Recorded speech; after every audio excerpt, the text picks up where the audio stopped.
We're hitting the point now where technology and of computer-generated images are almost indistinguishable from reality.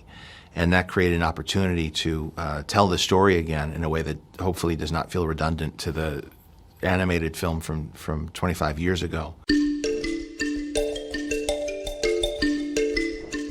We looked at real animals and tried to stick as close as we could to the way that they appear in nature.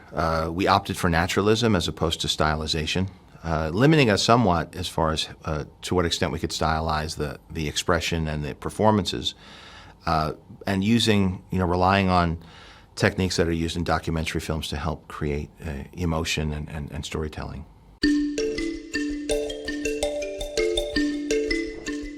Well, we had the full expression of the animals' faces, but if you took a human expression and translated it through motion capture onto the face of a lion, it gets very weird very quickly, especially if it's this photoreal.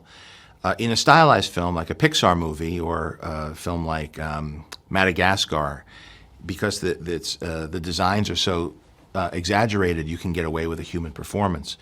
But here we relied upon the human performance to drive the animation on the animal as interpreted by the animator, and try to use the language that the animal would use to express the similar emotions, which is much different than facial expressions as humans do. I visited Africa prior to actually starting on the project. We used virtual reality to try to take all of those textures and all of the design elements from our film and allow us to actually step into this virtual version of the savannah together, as you would with a filmmaking team if you're going to film in live action. There is one that is actually photographed. Every other environment, every other shot is rendered by computers. It's a shot, I'll give you a hint, it's a shot with no animals in it.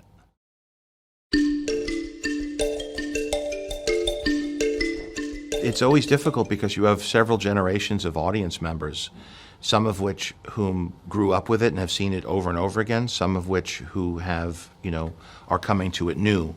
So we wanted to take into account that people were familiar with the story but not take that for granted. I think there are certain sequences that we stuck very close to, the most memorable ones, like the Circle of Life and the Stampede. And there are other areas where I added more scenes and expanded upon certain characters to help update it for 2019. So that was the most difficult aspect of this, is trying to figure out how the audience would receive it.